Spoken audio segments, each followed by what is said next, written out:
Sa ngayon, gagawa tayo ng action tungkol sa Greenland, gusto man nila o hindi. Dahil kung hindi, baka sakupin ito ng Russia o China. Hindi natin papayagang maging kapitbahay ang Russia o China na may mga mas malalaking Russian at Chinese destroyer. Hindi natin hahayaang sakupin ng Russia o China ang Greenland at yan ang balak nilang gawin. Kaya kailangan natin kumilos tungkol sa Greenland sa mabuti man o mahirap na paraan. Gumawa si Pangulong Donald Trump ng bago at di pa nagawang hakbang. Gusto niyang sakupin ang Greenland, pinakamalaking isla sa mundo. Itinalaga niya ang unang espesyal na sugo ng Amerika sa Greenland para gawing bahagi ito ng United States. Hindi isinantabi ng tagapagsalita ng White House ang posibilidad ng paggamit ng puwersang militar para dito. Ang Denmark, ang bansang may-ari ng isla, ay galit na galit at nagsabing ang pag-atake sa Greenland ay magiging katapusan ng NATO. Hindi lang ito sa United States at Denmark, mas malawak pa ito.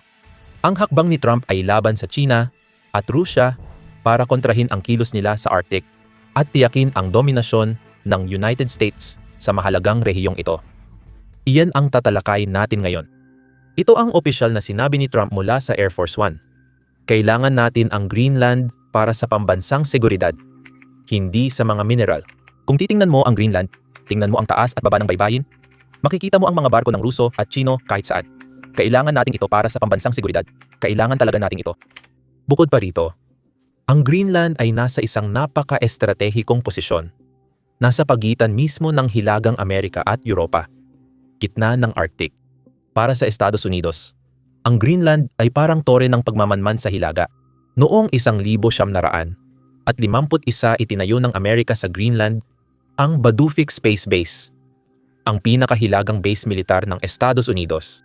Pinapayagan ng instalasyong ito ang Washington na mamonitor ang banta, subaybayan ang misil, at bantayan ang aktibidad ng Russia.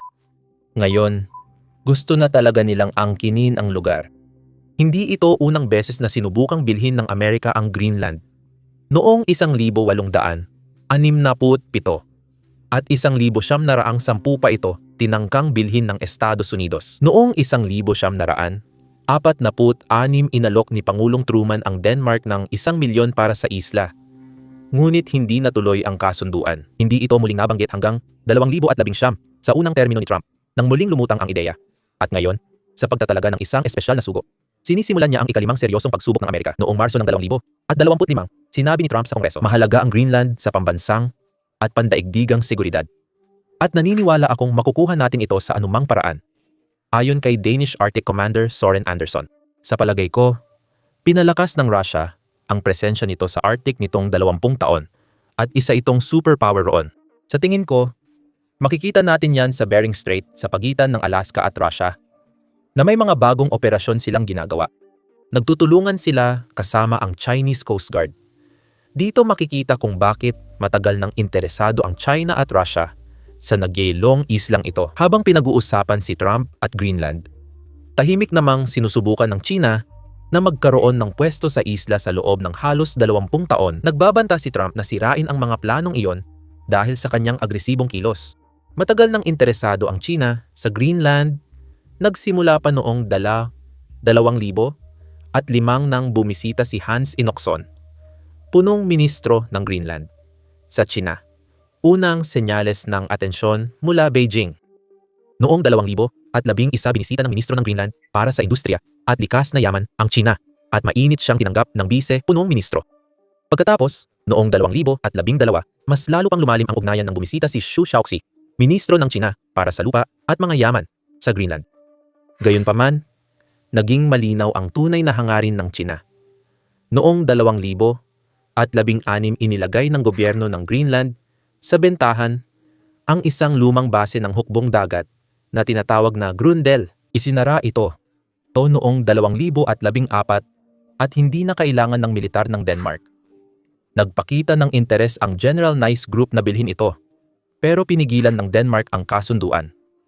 Bakit kaya? Dahil ang General Nice Group ay mula sa China, palihim na kinontak ni punong ministro Lars Løkke Rasmussen ang mga politikong leader at hinikayat silang huwag ibenta ang base. Biglang nagkaroon ang Denmark ng bagong dahilan para panatilihin ang base kahit dati pinag-uusapan ng gibain ito. Hindi papayagan ng Denmark na makakuha ng estratehikong posisyon ang China sa Arctic at malinaw na iyon ang layunin ng China. Noong 2018 naglabas ang China ng unang Arctic Policy White Paper at tinukoy ang sarili bilang near-Arctic na estado. Kahit 900 milya pa mula Arctic, naghahanap pa rin ito ng paraan makisali. Sa Greenland, sinusubukan ng China kunin lahat ng oportunidad.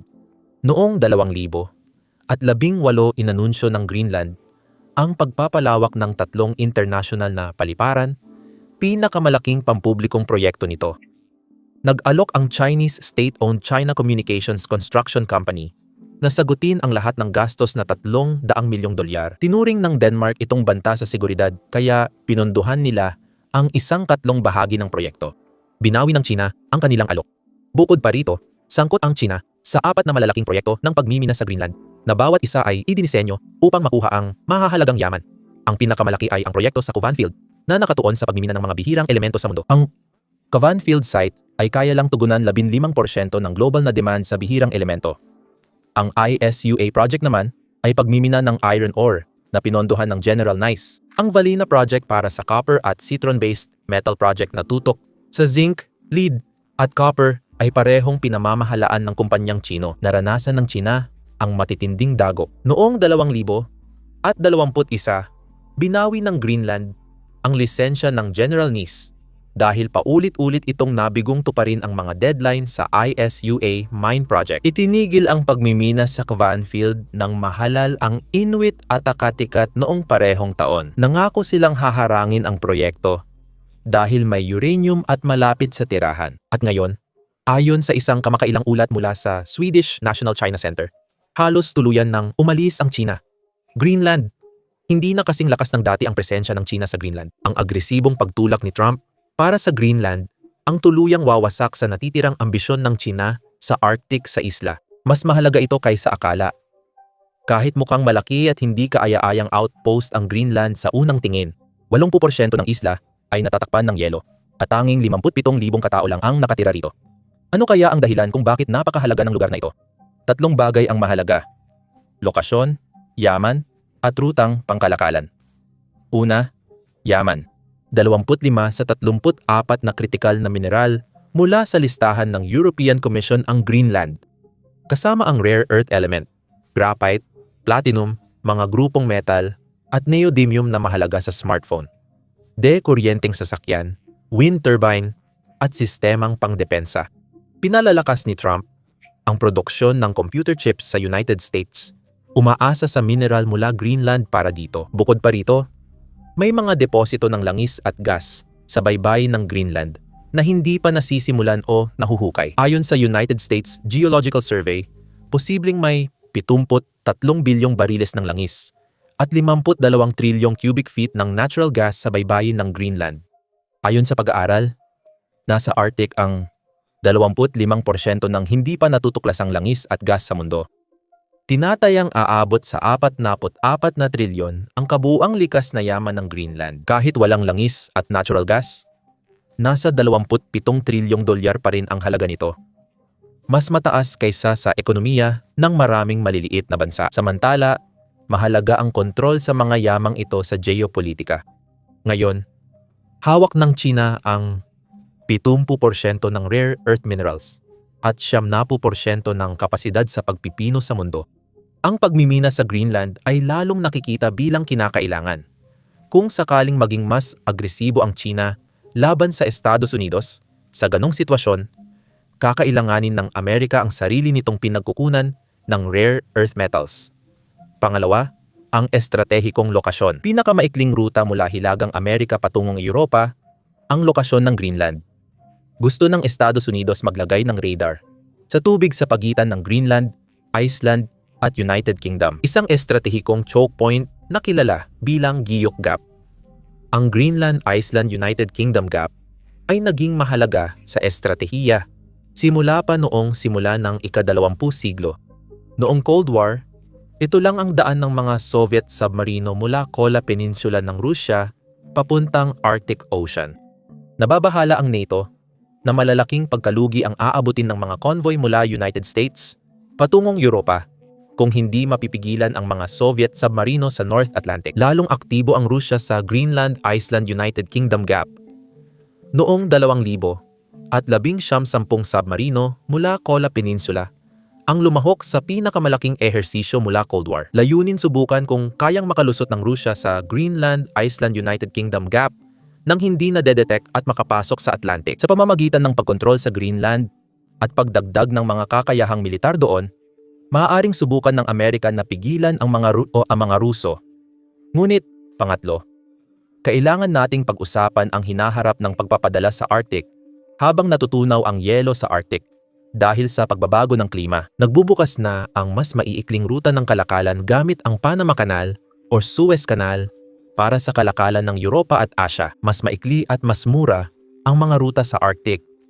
30-50% mas maikli kaysa tradisyonal kapag wala ng yelo. Tiyak na gagamitin ito. At mahalaga ang Greenland sa kontrol at depensa ng mga rutang kalakalan.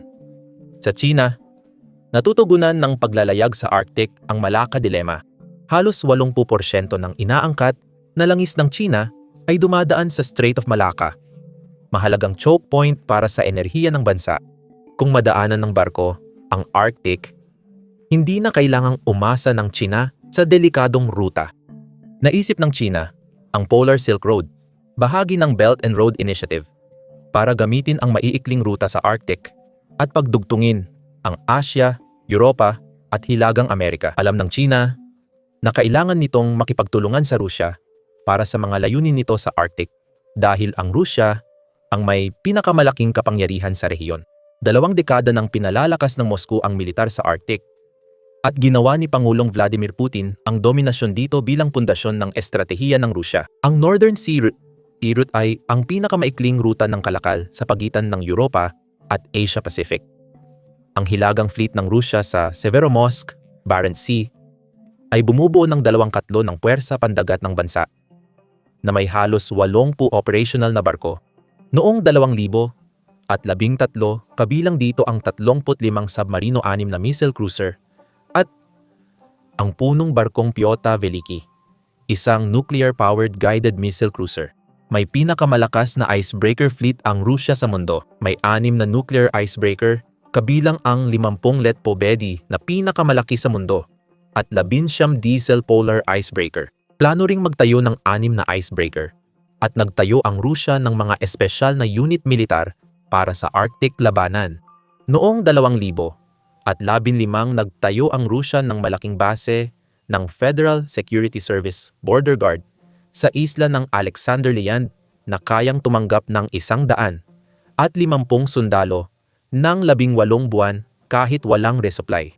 Ang Northern Sea Route ay may 15 milyong tonelada ng kalakal kada taon, pero inaasahan ng Rusya na 10 beses itong tataas.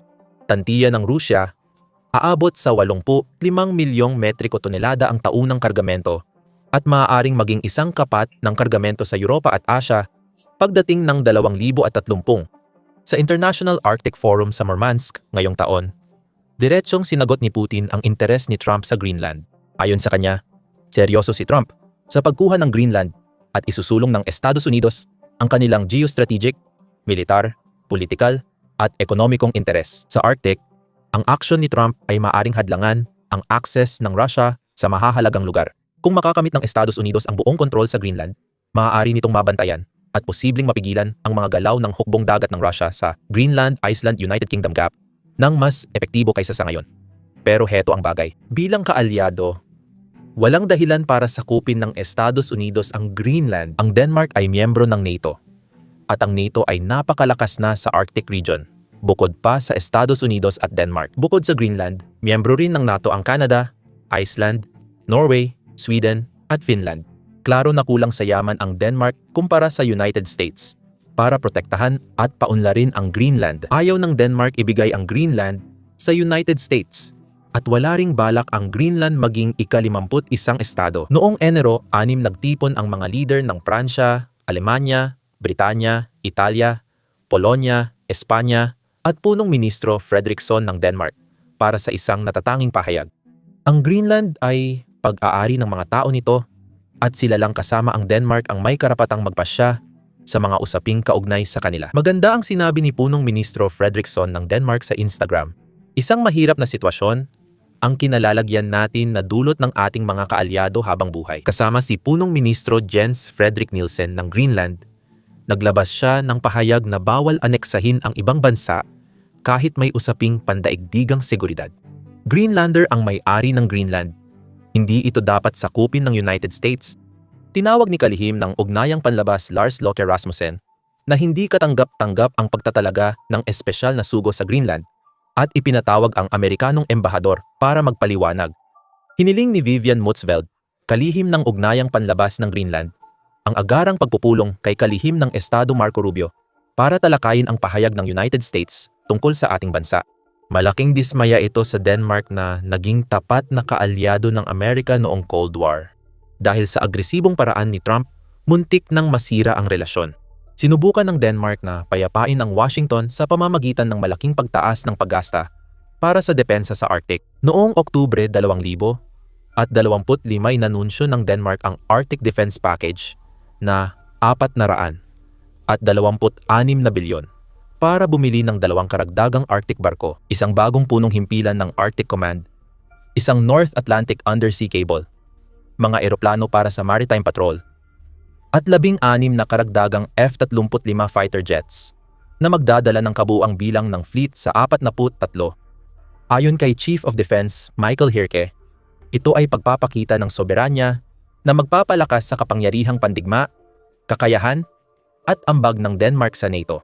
Kamakailan, bumili ang Denmark ng pinakamahal nitong armas, European Air Defense System, na nagkakahalaga ng 72 bilyon. Inanunsyo rin ng Denmark ang isang malaking pagbabago upang unang beses na kumuha ng mga long-range missile para panghadlangan ang Russia. Binalwala ni Trump ang mga investment ng Denmark sa depensa ng Greenland at kinutya ito na parang bumili lang daw ng sled ng aso ang Copenhagen. Kamakailan, isinagawa ng Denmark ang pinakamalaking modernong ehersisyong militar sa kasaysayan ng Greenland, mahigit 550. Ang lumahok kabilang ang 70 sundalo mula Pransya, Alemanya, Norway at Sweden. Kapansin-pansin, hindi inimbitahan ang militar ng United States na nagpapakita ng pagkadismaya ng Denmark.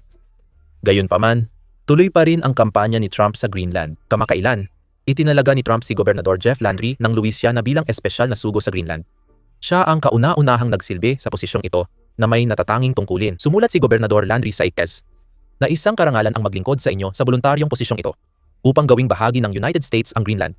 Noong ika-6 ng Enero, naglabas ng pahayag ang Press Secretary ng White House na si Caroline Leavitt na nagdulot ng pagkabigla sa buong Europa. Malinaw na sinabi ni Pangulong Trump na mahalaga sa seguridad ng United States ang pagkuha ng Greenland para pigilan ang mga kalaban sa Arctic. Pinag-uusapan ng Pangulo at ng kanyang koponan ang iba't ibang opsyon upang maisakatuparan ang mahalagang layunin sa patakarang panlabas na ito. At syempre, ang paggamit ng militar ng United States ay laging isang opsyon na nasa kamay ng Commander-in-Chief. Narinig mo ba yon? I-rewind ng 5 segundo at pakinggan ulit.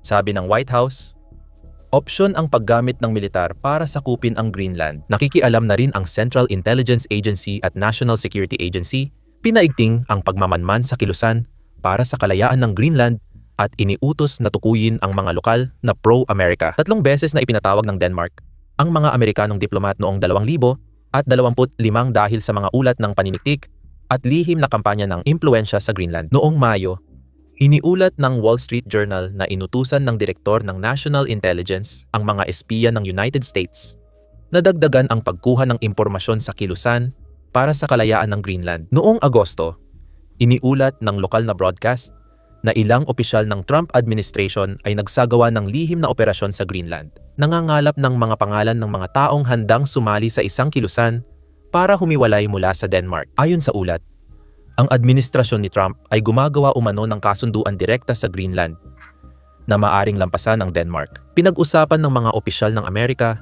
ang pag-aalok ng Compact of Free Association sa isla, kasunduang karaniwan sa maliliit na bansa sa Pasipiko. Pinapahintulutan ng Compact of Free Association ang malayang operasyon ng militar ng Amerika at duty-free na kalakalan sa mga pumirma. Sinabi ni Stephen Miller, Deputy Chief of Staff ni Trump, sa Cable News Network na walang lalaban para sa kinabukasan ng Greenland laban sa United States military.